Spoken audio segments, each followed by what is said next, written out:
Geometry पे। तो let me go back to the screen where I was showing you guys. हाँ, आप लोग को let me first share my screen. Okay, तो अभी तक जो है आप लोग को कोई दिक्कत नहीं है ना इसमें? जो हमने नंबर्स को सीखा या नंबर लाइन के बारे में सीखा, अभी तक कोई समस्या नहीं?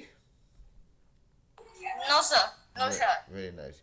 और हमको हमेशा बोलते रहिएगा, ठीक है? अगर कहीं पे लगे ना कि कॉन्सेप्ट को मुश्किल बना रहे हैं, आप लोग को समझ में नहीं आ रहा है, देखिए अगर छठा क्लास का मैथ अगर हम क्रिस को समझा पा रहे हैं तो समझिए कि मेरा काम ठीक से हो रहा है, ठीक है?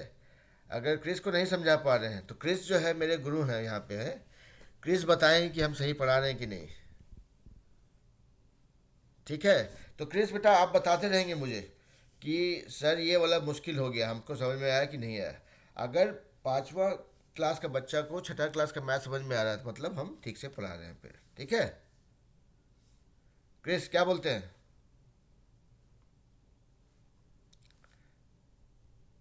क्रिस, कैन यू हियर मी?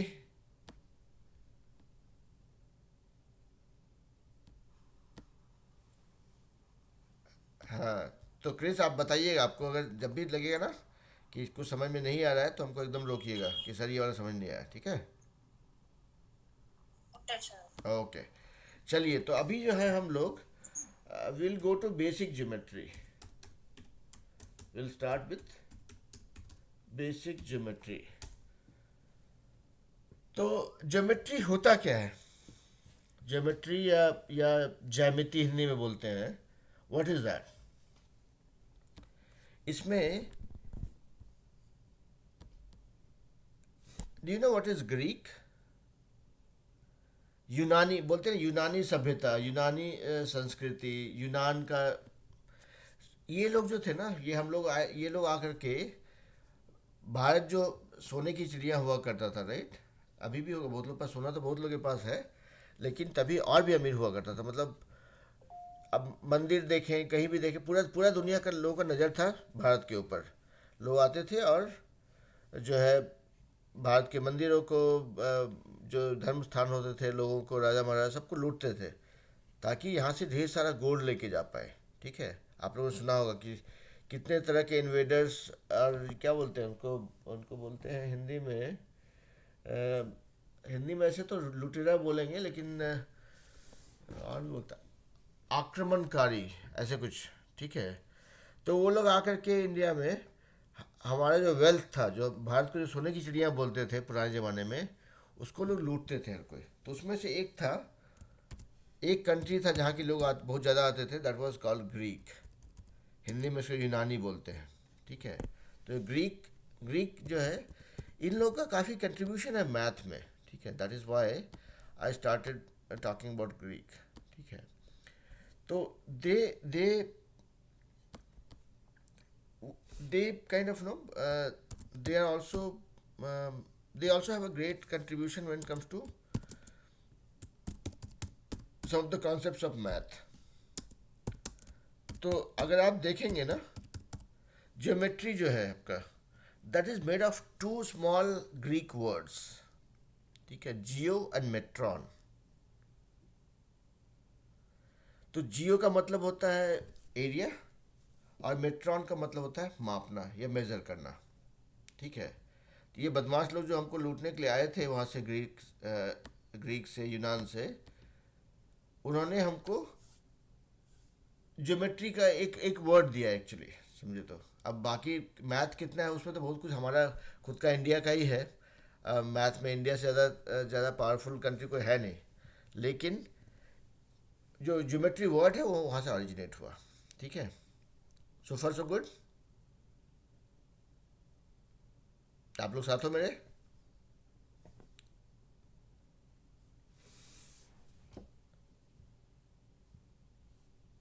एक आध लोग भी हाँ बोल देंगे तो हमको लगेगा कि आप लोग सुन पा रहे, because I can not see the screen right now, है ना? Yes sir. ठीक है। तो देखिए ज्योमेट्री का सबसे सर। सबसे पहला पॉइंट होता है क्या? देखिए आपको स्क्रीन पे कुछ दिख रहा है, छोटा सा, एकदम छोटा सा, थोड़ा बड़ा कर देते हैं उसको।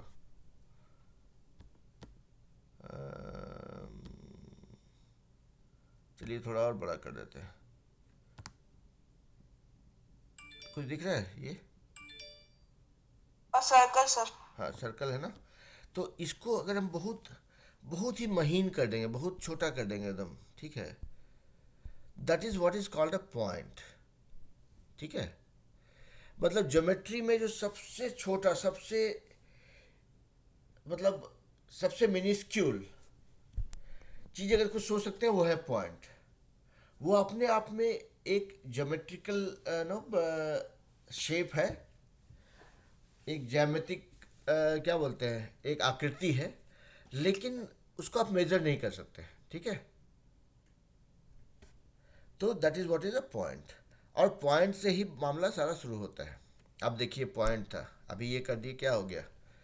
मेरा ड्राइंग स्किल पे मत जाइए, ठीक है, हम ये अच्छा ठीक है। अभी आप लोग कहेंगे कि सर का खुद का ज्योमेट्री खराब है। ठीक है, अभी इसको क्या बोलते हैं, ये ऐसा रहेगा तो ये सर अ लाइन और अ अरे, अरे। तो क्या होता है कि ये जो ऐसा ये है ना, रे is always something that has an origination point, मतलब कहीं से स्टार्ट हुआ रहेगा और इन्फिनिटी तक जाएगा। मतलब जैसे आप एक टॉर्च लेके, जैसे मान लीजिए कि अभी फ़ोन जो है मेरा, इसमें से हम अभी टॉर्च ऑन कर देते हैं, जैसे देखिए ये कर दिए, तो ये क्या बन गया, रे बन गया। ठीक है, यहाँ से स्टार्ट हो रहा है आपका ये लाइट, और आगे जा रहा है ना। हेलो, हाँ, तो that is a difference. So line also has no, but okay, so आपने देखा कि अगर ऐसा है जिसका दोनों एंड ओपन है, राइट, मतलब there is no end point, that is a line. But अगर आपने, अगर ये एरो है, अगर सिर्फ एक तरफ है, ये तीर का निशान एक तरफ है, दैट इज कॉल्ड रे। मतलब ये यहाँ से ऑरिजिनेट कर रहा है, यहाँ से इसका, कि यहाँ से इसकी उत्पत्ति हुई है और ये आगे जा रहा है। ठीक है, तो ये this is the first thing in geometry. अभी देखिए, अभी और क्या करेंगे, अगर ये हटा दिया, अभी क्या बोलते हैं, लाइन सेगमेंट बन गया, इसको रेखाखंड।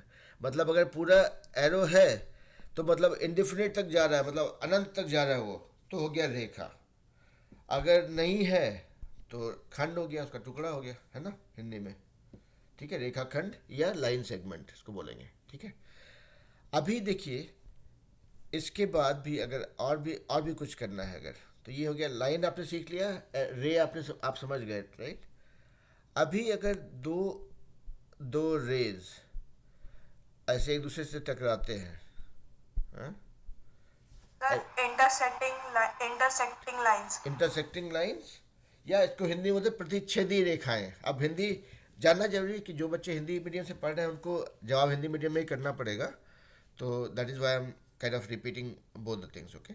But this is, these two lines are intersecting each other at, and remember, कभी भी दो लाइंस एक, at an a point.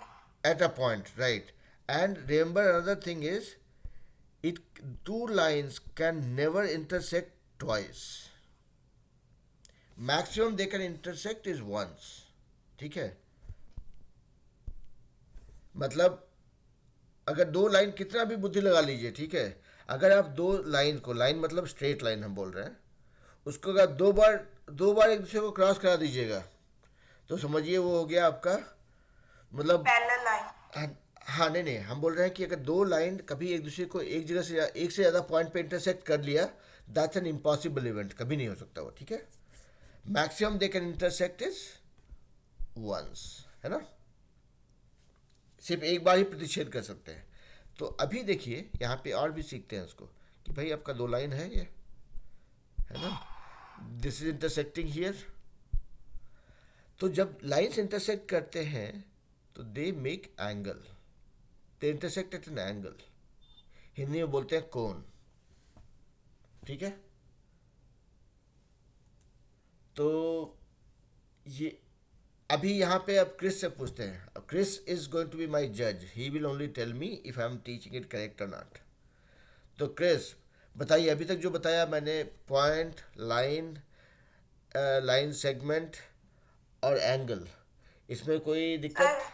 he is not there. He is not there? कैसे होगा फिर? मेरा जो सबसे सबसे इम्पोर्टेंट प्लेयर था वही चला गया है। कोई बात नहीं, तो ठीक है, आप क्रिस को Sir, बोलिए I अगर। have a doubt. हाँ बोलिए, गो अहेड।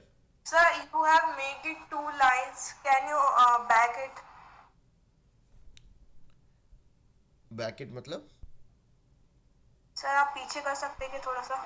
सर आपने बराबर पे एक दो लाइन बनाई थी पैरेलल वहाँ पे में। आएंगे, वहाँ पे भी आएंगे, वहाँ पे भी आएंगे हम लोग, उस पर भी आएंगे। अभी अभी घबराने की ज़रूरत नहीं है। तो अभी तो मैं ये कोशिश कर रहा हूँ कि जितना भी बताया, इज़ दैट क्लियर सो फार? हम वहाँ पे भी आएंगे। ज्योमेट्री में बहुत कुछ है अभी करने के लिए, है ना?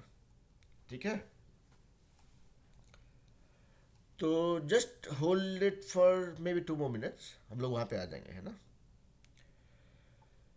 तो अभी हमने क्या देखा कि हमने लाइंस देखा, इंटरसेक्टिंग लाइंस देखा, पॉइंट देखा, राइट? और अभी हम सीख रहे थे कि इसमें कुछ आता है, उसको एंगल भी बोलते हैं, राइट? मतलब जब जब लाइंस इंटरसेक्ट करते हैं एक दूसरे को,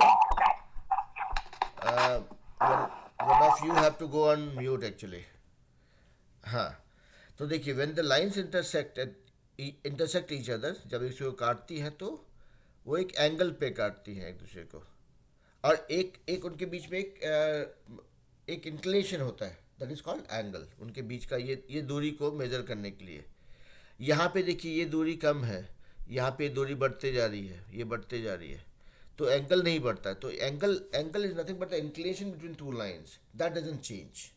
उनका फिजिकल डिस्टेंस कम ज़्यादा हो सकता है depending on where you are looking at it, लेकिन वो एंगल सेम रहता है। मतलब ये देखेंगे, ये एंगल और ये वाला एंगल दोनों सेम ही है, ठीक है? ये एंगल डजंट चेंज।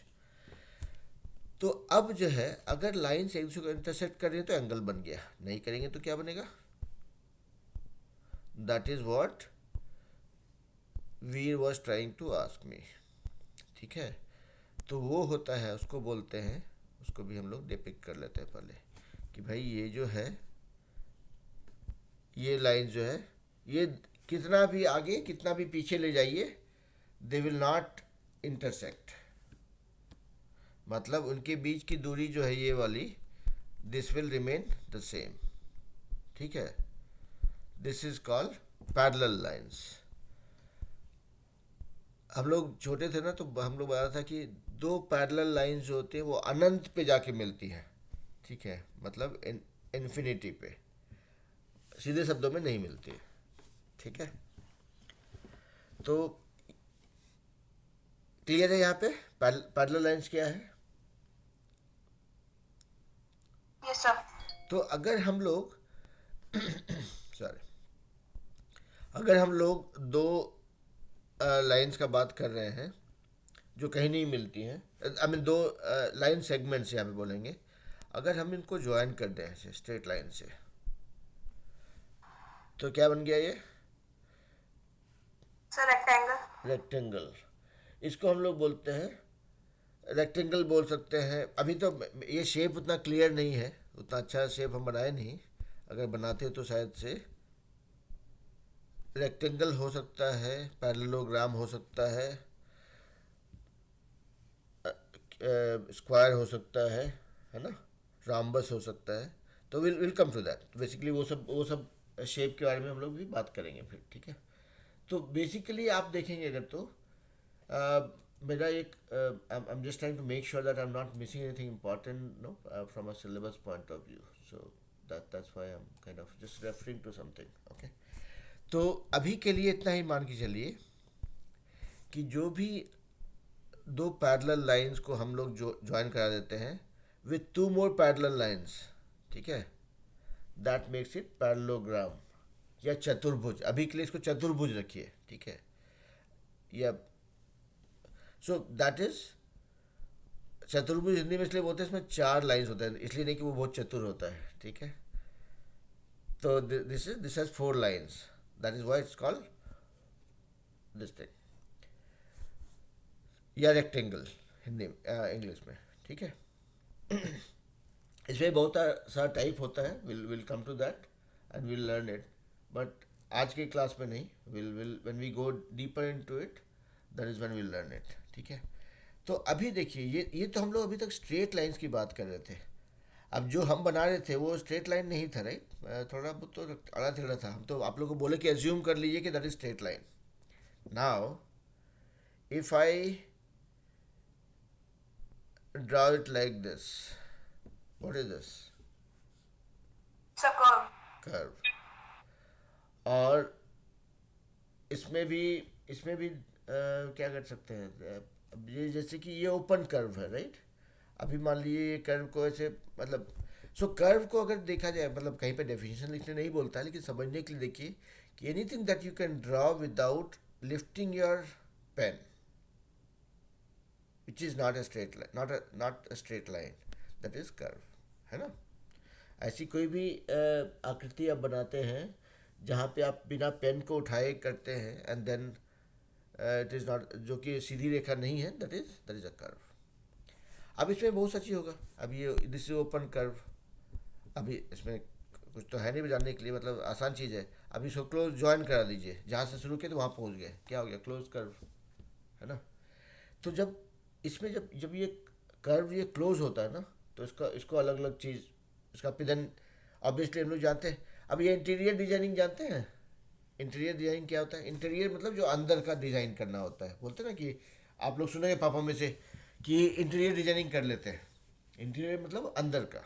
अब कर्व जो क्लोज कर्व है उसमें बोला कि इसमें इसका दो तीन पार्ट होता है, कि भाई ये हो गया अंदर का जो कवर्ड है ना, ये इसको बोलेंगे इंटीरियर, कर्व का इंटीरियर हो गया। ये जो कर्व के बाहर में है, जो जो क्लोज होने के बाद जो ये, this is exterior of curve, right. और तो अगर कर्व को समझना होगा ना, तो कर्व का तीन पार्ट होता है, एक इंटीरियर हो गया, एक एक्सटीरियर हो गया, मतलब हिंदी में बोलेंगे इसको बोलते हैं अभ्यंतर।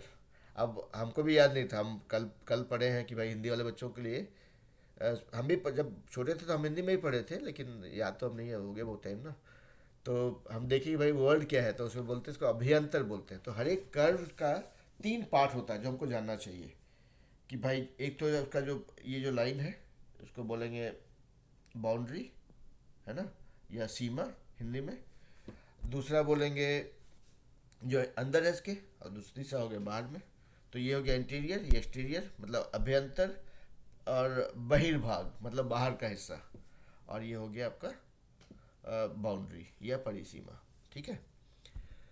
तो ये हमने सीखा कर्व के बारे में। और कोई बच्चा ज्वाइन किया है क्या? ओके, ठीक है। तो हमने सीखा कर्व के बारे में, लाइंस के बारे में, रेज क्या होते हैं, पैरेलल लाइंस क्या होते हैं, और जब पैरेलल लाइंस को हम दो और पैरेलल लाइन से जोड़ देते हैं तो दैट मेक्स इट रेक्टेंगल, ठीक है। तो हमने ये चीज़ें सीखी।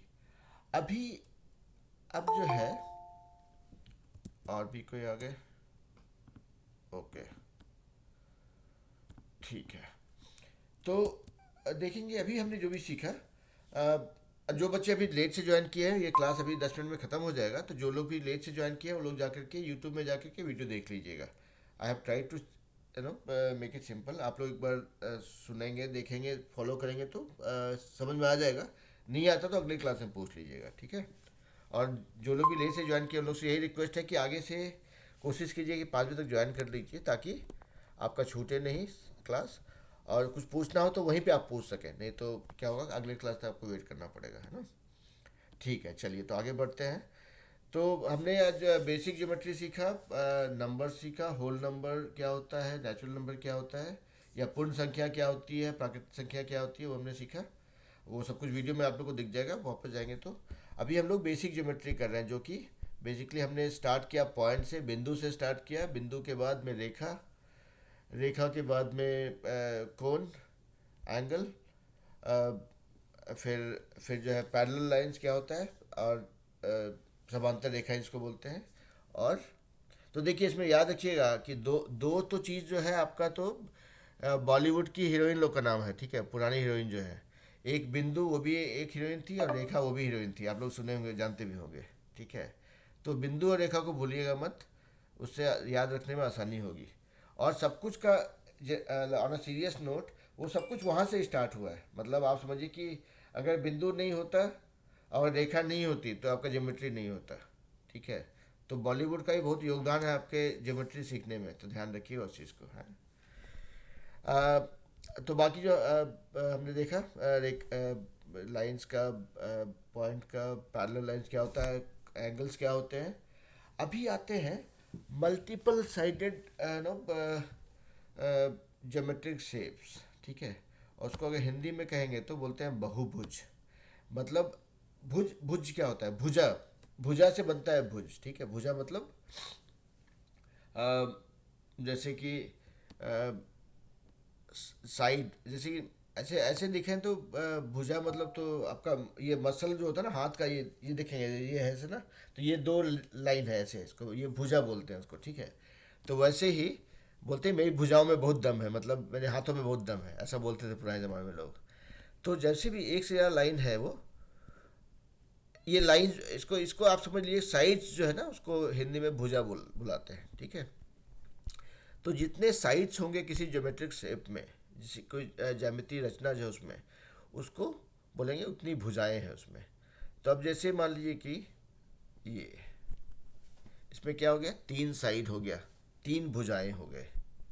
ठीक है, इंग्लिश में बोलेंगे ट्रायंगल, हिंदी में बोलेंगे त्रिभुज, त्रिभुज, त्रि मतलब तीन। ठीक है, सो त्रिभुज हो गया या ट्रायंगल हो गया। ठीक है, अगर इसी में देखेंगे, आपने कर दिया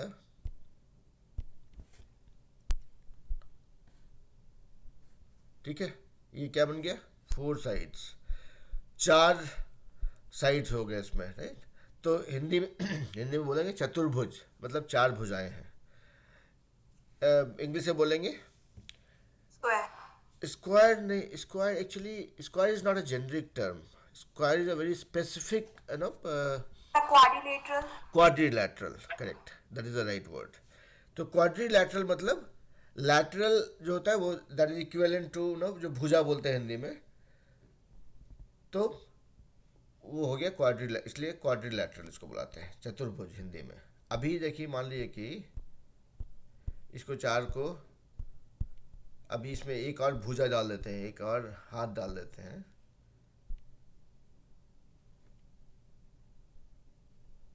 क्या बन गया, pentagon. Pentagon. Pentagon actually US में एक जगह है, ये यूएस में, अमेरिका में, यहाँ पे जो इनका ये है ना सिक्योरिटी सेंटर जो है, head office, that is also called pentagon. आप लोगों ने सुना होगा जब क्या 9/11 का अटैक हुआ था, तो तभी लोगों ने WTC वर्ल्ड ट्रेड सेंटर को भी ध्वस्त किया था, और पेंटागन का भी हमला किया था, है ना। तो पेंटागन जो है वो इसी शेप का है, इसलिए इसको पेंटागन बुलाते हैं। इसमें उसमें भी पांच साइड है, मतलब अगर उसका एरियल व्यू लेंगे ना, टॉप से अगर उसका व्यू लेंगे तो वो ऐसा ही दिखता है इसमें, इसमें पांच साइड्स है। ठीक है, तो दिस इज पेंटागन।